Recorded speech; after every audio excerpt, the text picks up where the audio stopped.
Morning, everyone. Thank you for your attendance on this bittersweet occasion. As General McDonald graciously shared many stories with us, I'm just going to add a few thoughts of my own, and hopefully I can express my appreciation of what this unit has been through and what it's going to go through.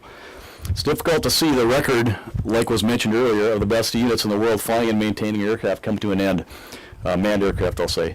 Many hooligans here today have successfully weathered at least one major transition in the past, and I know together we will successfully emerge through this better than ever. There was definitely some sadness when the last F-16 flight left in January 2007, but as with all past changes, the happy hooligans were up to the challenges that lay ahead. After earned numerous successes with our fighters, we worked all together to show the world that we could be just as successful flying the C-21, which was about to lead to the C-27. Anticipating the C-21 to serve as a bridge mission for a handful of years until the C-27 J Spartan was purchased, we began our new flying mission. We knew our maintainers and pilots needed to keep their skills fresh during the interim time. Without an airplane to fly and work on, the unit risked losing those critical skills until the C-27 arrived. And there would be no mentors to guide the new folks on their way. So we took possession of our shiny new to us, C-21s, 8 of them. Never before had military maintainers worked on these aircraft. There was no Air Force technical manuals, no training schools, no military standards set out for them to go by.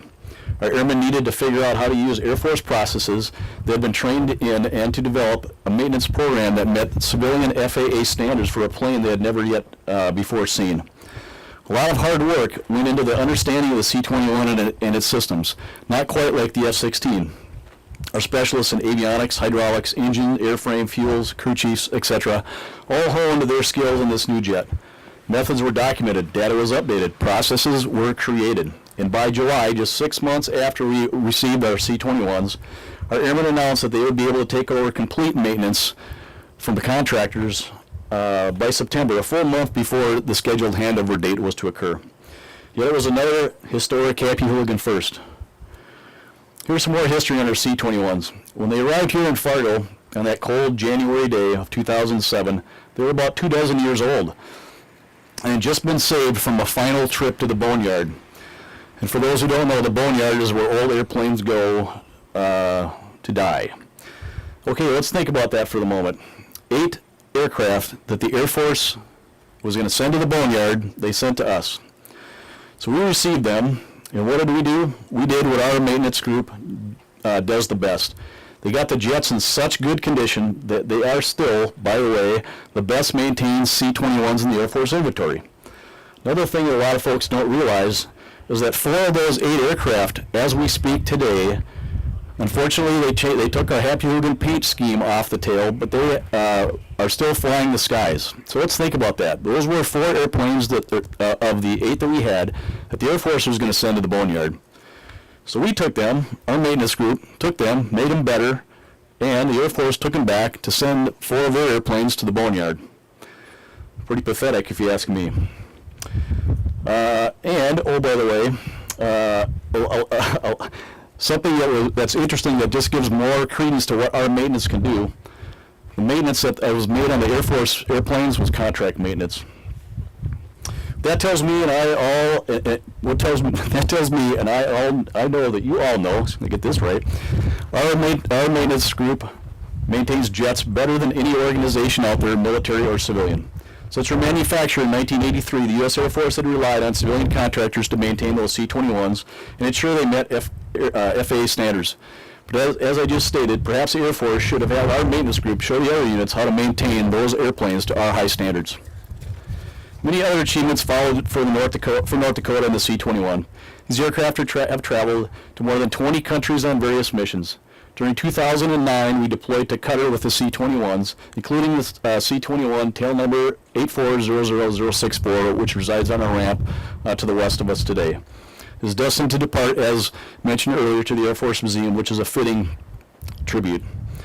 Hooligans faced the challenge in the Qatar of an environment that was very extreme. But we're used to extreme environments here in North Dakota, only on the cold side. But despite hitting temperatures at 135 degrees on the ramp, they never missed a single tasking during their 2-month deployment. Later that year, the 177th Airlift Squadron was named the JOSAC Squadron of the Year. The JOSAC stands for Joint Operational Support Airlift Center, which is a portion of TRANSCOM. They provided domestic airlift capabilities, including humanitarian missions, personal transport, and air ambulance services. Those JOSAC missions have continued, and in addition to other missions flown on behalf of North American Air Defense Command, which is now called NORTHCOM, during the past 2 years, with just the JOSAC mission, the Happy Hooligans have flown more missions and more hours than the 3 active-duty C-21 units combined. While all this was happening, the 177th Airlift Squadron instructor pilots trained Air National Guard C-21 pilots from our sister units of Battle Creek, Michigan, and Bradley, Connecticut, thus saving precious time and money for the Air National Guard. We all knew in 2005 that our F-16s would programmatically be retired, but we looked towards the future in the C-27. After flying fighters for more than 60 years, the C-21 would be our bridge or entry into AMC in the transport mission. I remember flying the first C-21 in with Lieutenant Colonel Rick Omang and being asked what it was like to fly it. I said, unlike the F-16, which is like flying a Ferrari, it was kind of like flying a Volvo station wagon. Carries a few people and goes pretty fast. Now it seems like I drove Dad's Volvo too fast and he's taking away the keys and the jet. I personally have to thank two areas directly who affected my flying career here at the wing.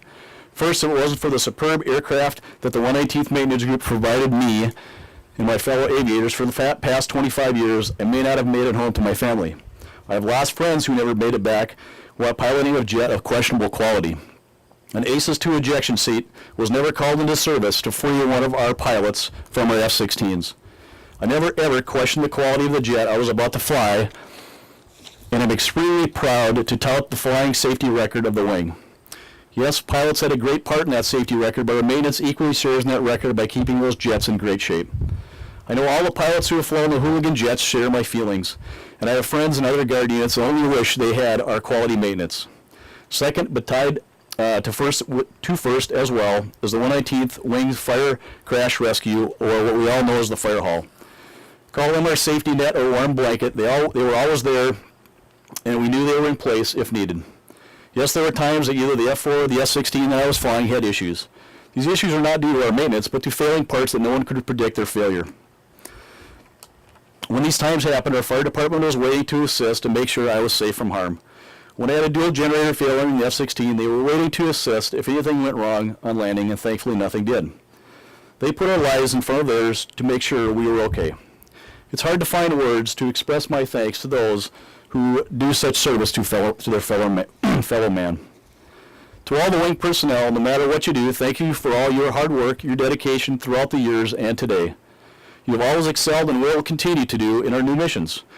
We all know the wing will change dramatically with our changing missions, and it's our goal to return a manned flying mission to the North Dakota Air National Guard and have the Happy Hooligans tail flash proudly flown over the skies of North Dakota and beyond sometime